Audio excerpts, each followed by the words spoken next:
And now we want to continue with some of our diversity stories. That's been our theme for this year, Count Us In. All means all. So we've invited Dolores Salas, who many of you have gotten to know over the last few years, to come share her story with us. Dolores, can I invite you up, please?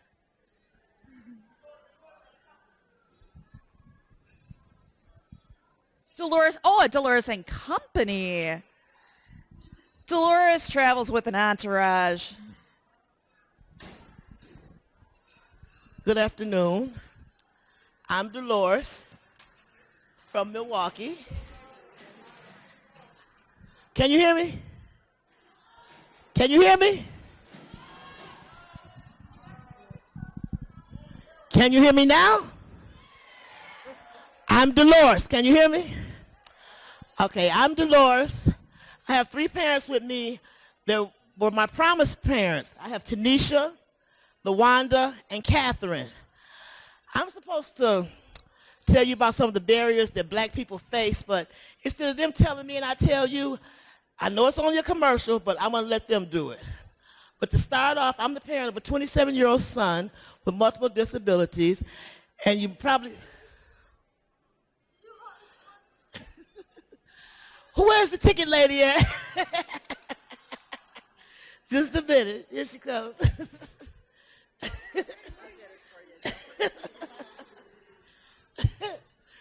Okay, I have a 27-year-old son, Albert, who, of course, is an adult, and he's doing his thing, so he didn't come. And I also have a granddaughter, Liberty. You probably saw Liberty with me, that's 7 years old, with a disability. I am a self-starting parent who have made it through the transitions and all the different things we have to go through with a kid with disabilities. So I started my own program called Parent University, so I can help parents navigate through the system easier than a lot of parents are doing because it's hard. And Parent University, this is my mission and vision, is to be adaptable to changing roles and situations, committed to engaging parents, guardians, and family members to display enthusiasm, passion for families with family members with intellectual or developmental disabilities. So now, LaWanda is a parent that I had for Promise, and I'm gonna let you tell her story. I met her in May. Yeah, in May, and I'm gonna tell you what happened between the time I met her, because she has a success story. Thank you, Dolores. Good morning. My name is LaWanda. My daughter, Alicia's, has a disability. She's sitting over in the right corner over there. She just turned 18 years old. Prior to meeting Dolores, I was just starting the guardianship process, which I was very unfamiliar with. I was transitioned through Children's Hospital, who had a representative who was supposed to walk me through the process. Alicia's high school was the initiation of that process by aligning me with Children's Hospital. So one of the things that the representative did, of course, which I'm sure a lot of you are aware of, is they provide you with a whole bunch of paperwork in a folder that you pretty much have to read step by step and try to figure it all out on your own. Well, you know, I'm educated, so I'm able to read it. However, I still was just kind of lost on what I needed to do. I took all the necessary steps, but it still was really hard. I was aligned with an appointment to speak with a lawyer, and I had to wait to be contacted. When I was finally contacted and I made it to my appointment and I met with the attorney, it still was kind of confusing to me on what exactly I needed to do to get through this legal guardianship process. Needless to say, it just pretty much took months. When I finally met Miss Dolores, I kind of tried to tell her some of the issues that I was dealing with. And I can say it's easier when you have someone to empathize with your situation, being not only is she a family advocate, but she also has gone through the process because she has a child with special needs. So she made it easier for me to understand what type of questions I need to ask. Also, what issues do we have as a family? What are the challenges that we have as a family that, you know, need to be considered when I'm speaking with individuals that can help us? So just going through that alone, talking to her, helping and really understanding the things that she went through as a parent and some of the questions that I needed to ask made me to start to be able to know what to take to these attorneys and let them know what is our situation. What do we need as a family? What are the challenges that I have as a parent with my job? What are the challenges that my daughter has a parent has with her disabilities? So when I was able to talk more and talk about my challenges, it seemed like it kind of speeded up the process because now I'm more educated and now I can take my issues confidently to the attorneys, and then things can start to, it seems like when you're more educated, they're more willing to work with you. That's unfortunate, but that's what it seemed like. And not only that, even though I'm so grateful that we finally got through the legal guardian process, in September, I finally became my daughter's legal guardian. She turned 18 in July. So from July to September, we successfully got through that process. The next step was my daughter became eligible for long-term care, which I'm sure a lot of you are familiar with, like Iris and family care. That was another issue that I also had. You have a worker that come out and explain to you what the process is. Well, I had an issue. One of the workers came out to me and pretty much told me, this is what you need to sign up for. They didn't really say, what do you need for your family? Which one would be a better fit? This is how this program works. So again, I called Ms. Dolores and was like, hey, this is what I'm going through. Can you help me understand it better? And what's unfortunate to me, I felt like that representative, with their role, they were the professional. So it was their job to help me understand. As I told them what my needs were and what my daughter's needs were, it was their job to really help me understand and help me make a choice. It wasn't until I spoke to Ms. Dolores that I actually understood that I had the choice. It wasn't for that person to make a choice for me and my family. And so then again, I had more confidence to go back to them and say, hey, this is what we need. You need to listen to me and what our needs are. What's going to better fit us? Unfortunately, I had taken the advice already, signed up for a program that was not a good fit for us, so I had to go to the process of disenrolling, taking off work, going down to the agency, filling out paperwork. It was a big inconvenience. But I definitely appreciate the fact that I had someone like Dolores in my corner, in my daughter's corner, to really help me understand what I needed to do. And I thought every day about the families who doesn't have someone like a family advocate or who doesn't have the know-how to really be an advocate for their children or their loved one. It's really, really, really a major concern.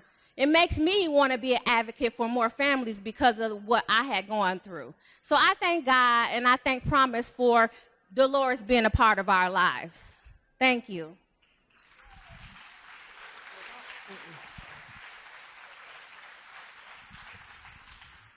Hi, my name excuse me. Hi, my name is Miss Catherine Green. I'm from Milwaukee. The reason why I'm here today is because I have a 17-year-old son. That's his name is Michael Cromwell. He's in the Promise program as well.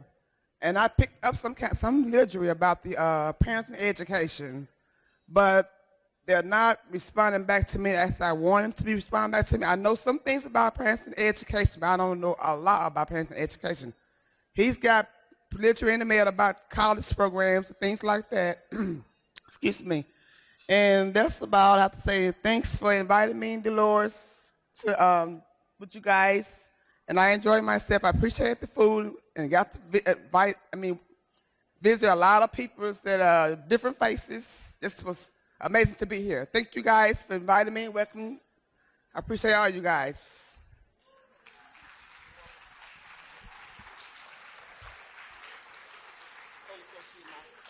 Well, I've been knowing Ms. Dolores, a couple of years. And she's a real good person, and she helps out a lot. I'm still working on, my son, he just made 18, and working on trying to get him situated with graduation or trying to get out of school, but they won't let him out of school until he's 21. So Ms. Dolores is supporting me and helping me with the things that I need, and I thank her for it.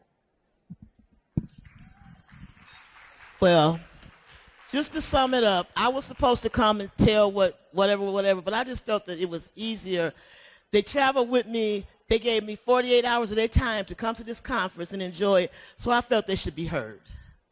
So instead of me talking, and I had some more that were supposed to be in here, but they didn't get in here in time, so it's all good. Thanks a lot. Enjoy the rest of the conference.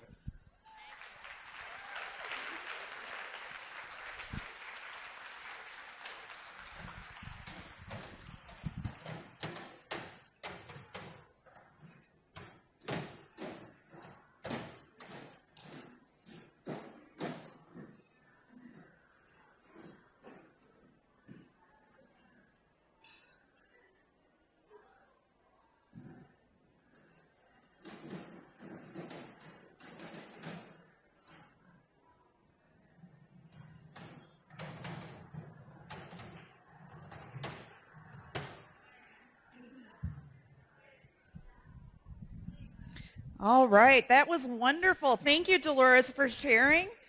And that was an extra special treat to be able to hear from other families who are experiencing promise and services in Wisconsin. So we're going to transition to another story, which is a bit of a pun, because I have invited some folks that I've been able to work with for the last 5 years on the Let's Get to Work project to share their stories. So this is Jen Slusser. She's the transition coordinator for Holman High School and U of A, who is one of the students in the employment pilot. So we were trying to get high school students with disabilities jobs in their communities, and UO was part of that. Is it up there? Okay. All right, we're going to get the PowerPoint up. I think we have the technology ready. So if I can get your attention, Yua would like to start talking. She's going to introduce herself and tell you a little bit about her career. Hi, my name is Yua Vang. And this is my job called Yua, my career, my best visiting hotel housekeeping. Hi, my name is Yua Vang. Now, all my life, I wanted to create my job is in housekeeping at the American Inn that used to be the best visiting hotel. I have worked here since November 2012. I was in the junior at the Holman High School, and I am study at these 3 rooms to clean each day. The people I work for is my boss, and they are so nice and helpful. I like the picture. My boss is very nice to me, and I feel happy at work. And I am very hard worker. My boss said thank you for working hard for me.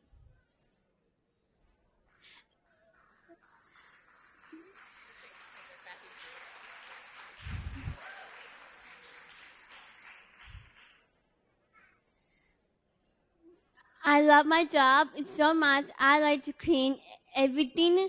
I work Tuesday and Thursday from 8:30 to 1 o'clock. I am making the bed by myself. Here is a finished bed. And thank you to come here. Thank you.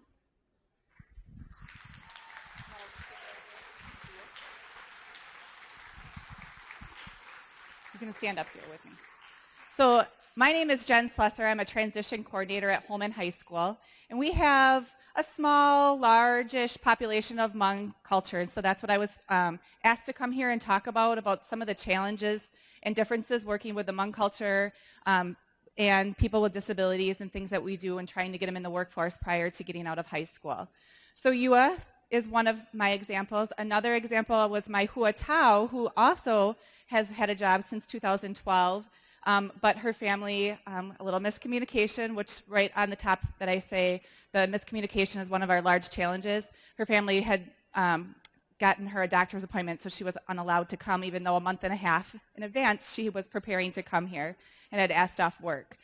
So some of the challenges that we look into, that we look towards this that I have to work on is we have most of the families, the elders do not speak English and really want an education for their younger generation, but think of think of education as just reading, writing, and that's it. And that's what they want them to be able to do.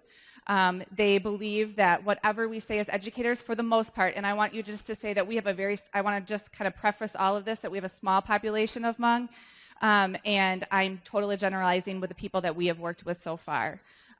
They believe that education is important, and whatever we as educators say is great, and they thank us profusely for it. But when we start talking about job and transitioning into the adult world, they look at us and say, okay, whatever you say. We understand that you're going to have her have a job right now, but that's not really important to us.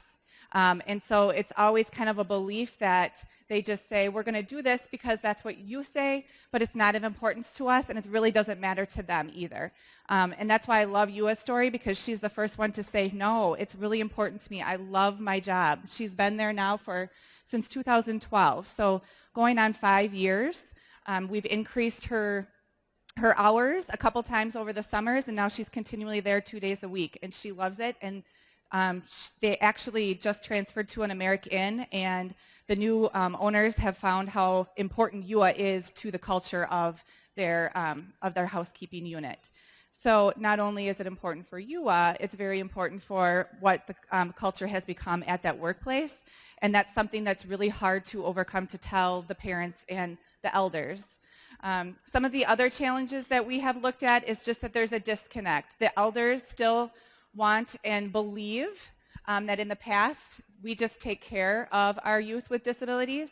They will forever live with us. There's no expectations for them to work outside the home. There's not any expectations to even do any independent or functional skills at home either. So as culturally, usually it's the oldest female that is kind of in charge of the household. That is not expected if they have a disability. It goes to the younger child. And so as we're trying to teach those skills at school, they're not following through with them at home. So that's another just small challenge that we have. But I guess I would talk about the biggest challenge that we have is that once they talked about long-term care, the previous group of people. And so as we help Yua, who is now 21, go into family care and long-term care, a lot of the Hmong families do what's called this Lee quality home care, and they decide not to go into applying for family and long-term care. So due to this, then they only receive their family members to get paid a lot of hours to do tasks of take care of them at home, but they don't receive any of the job coaching, any of the mentors, any of the respite, any of the transportation, or any of those things that we depend on and that DVR assists with in that beginning transformation of long-term employment. So my Hua, actually the one that is here right now, her family has decided to do that. She has been working since 2012, and now her job will be discontinued because she needs job coaching, full-time job coaching, and her family refuses to sign up for family care. So that's the biggest challenge.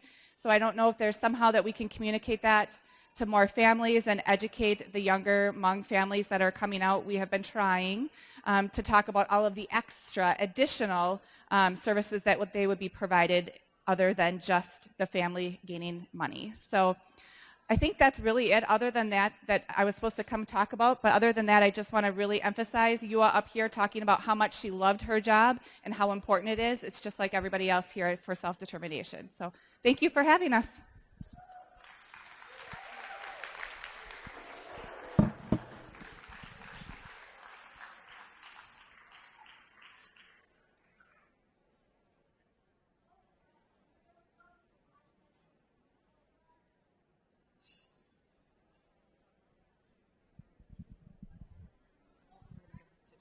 Want to walk and give that to Jenny and tell Jenny thank you?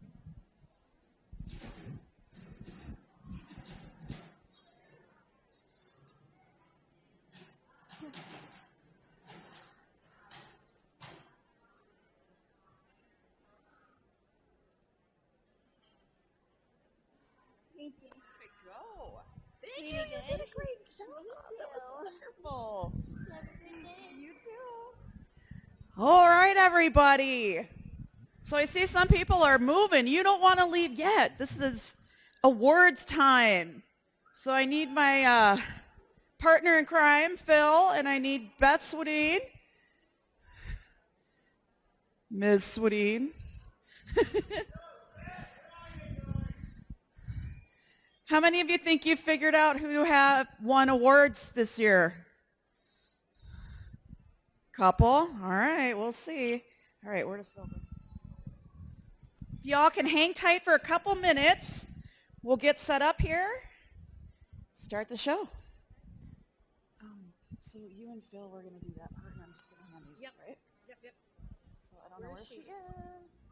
James, let me go get Phil.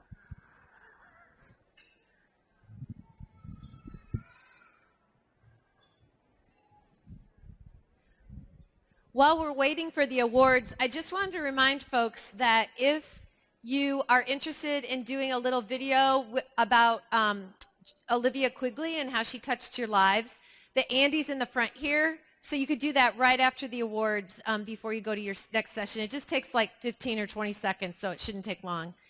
And just remember that we are coming back here at the end after your last session. There'll be lots of door prizes, so you want to stick around for that, and a really great video, and you may see yourselves on it because it's a video of the whole conference. So be sure and come back in here after your last session.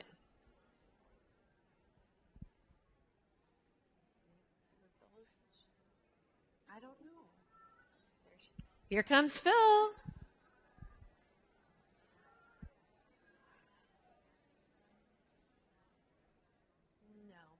Do I need to see her?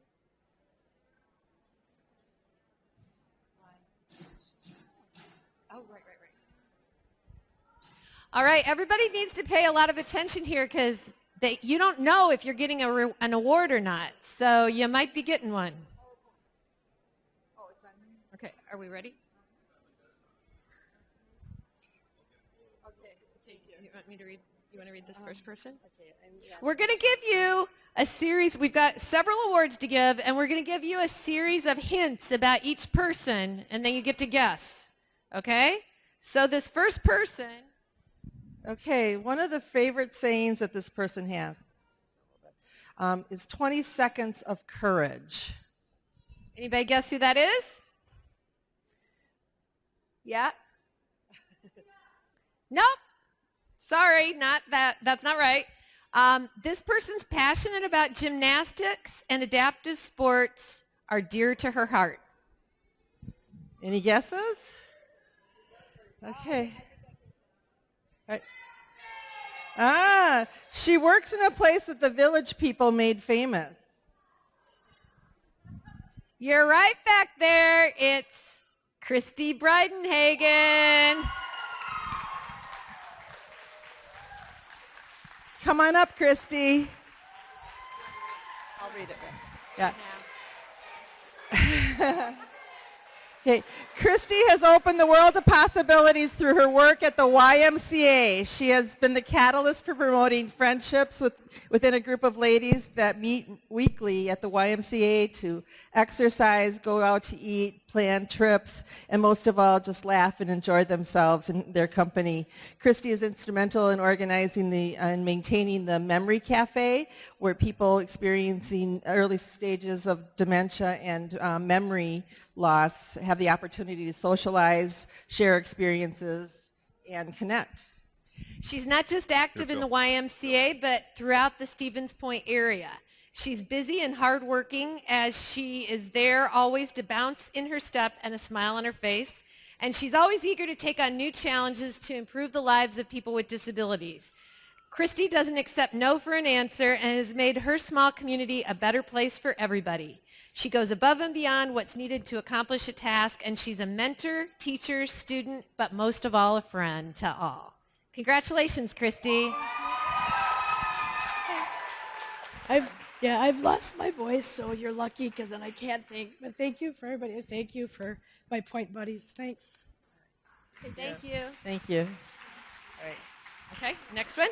Okay, we're going to go to our second award winner. This person is a mom of 4. She worked at CISA 6. And when I think of this person, I don't know about you, Beth, but I just want to say, yippee! Yippee! Who is it? You're right, it's Sherry Gunlock. Come on up. Where is she? Is she in the room? Yep, she's coming. Okay. Oh, there she is. Okay, well, for over 20 years, Sherry has dedicated her work to improving the lives of youth and families. Her unrelenting work with families once had her driving 8 hours to meet them so that she could support them in their IEP. She's a positive role model for others and values relationships with families and people with disabilities no matter what their backgrounds are. And she knows that to make a difference, for individuals, relationships are key. Sherry worked with WI-BPDD for more than 20 years, and she believes in strengthening the parent-professional relationship to improve outcomes for all students with disabilities. And then, for the last 10 years, she's been a co-facilitator for the Yippee training, of which she was one of the co-founders. Sherry is currently beginning a new venture with the Wisconsin Promise Grant, and her encouragement to help families to have higher expectations for kids with a disability. She's helped many youth and families to get into a better place. Sherry, you want to say something? Uh-oh.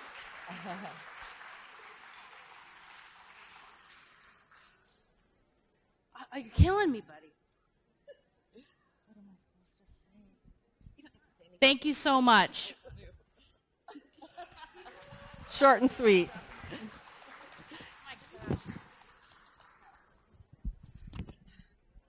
This next award goes to someone who's been a keynote speaker at this conference several times. If you ever hang out with her after hours, she loves to play a little party game called Brushes with Fame. Any guesses? And she's a former state employee. Beth Wroblewski? Come on up. Come on down. Beth Wroblewski is passionate about supporting people with disabilities and their their need to live ordinary lives in the community. Part of her passion comes from personal experiences with close family and friends with disabilities.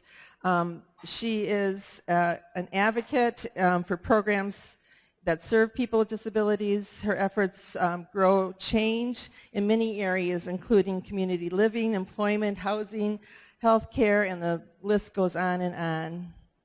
Well, Beth is now the current Executive Director of Employment Resources, Inc. in Madison, and she continues her focus on championing self-determination of people with disabilities through employment and other access to benefits, health, and financial counseling. She has extensive experience working with government agencies and community organizations in Wisconsin and improve programs and services for people with disabilities. Congratulations, Beth. Oh my gosh. Well, thank you so much. My life has been rich from the work that I've had a chance to do and a chance to know all of you. So thank you so much. And get ready for the Brushes with Greatness party game. Great. Thanks, Beth. Thank you, Beth. Congratulations. Thank you so much. All you do. This next award recipient for Self-Advocate Die-Hard Award is a graduate of Partners in Policy Making. Okay, I'm going to say something a little different than what my hint is. She asked a presidential candidate what their position was on employment for people with disabilities. And she's also an attorney. Anyone guess who it is? Nope. Nicki Vander Meulen, would you please come here?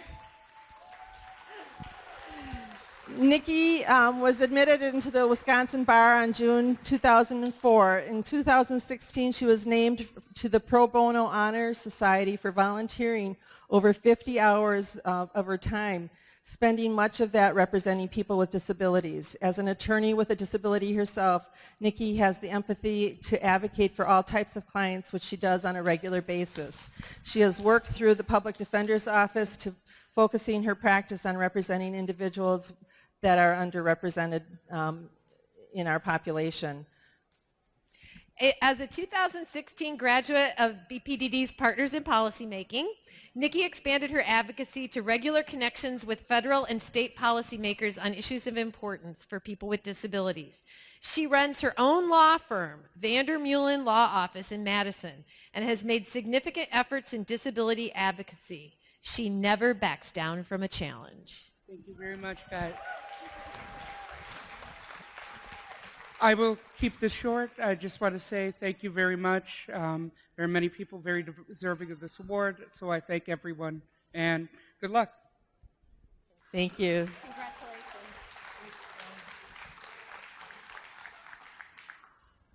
This next award recipient has, we were able to give her award last week.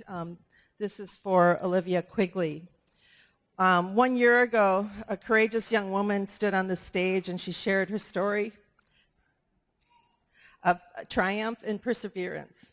She told us that if you believe in yourself and you work hard, dreams do come true. Olivia was an amazing person. She was a strong self-advocate and a leader to many people.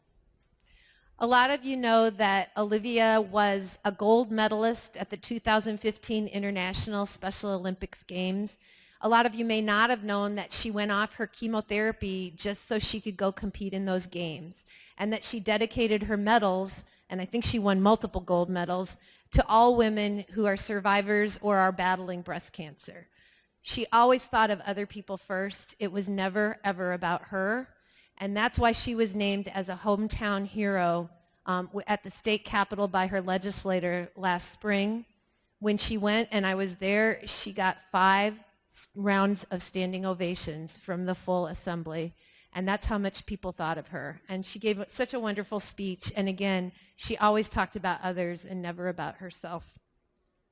She had a can-do attitude that is just so representative of the disability community. She had more perseverance than any person I've ever met, and she met every challenge with a joke or a smile and a kind of a tug at your heart about how she could help you.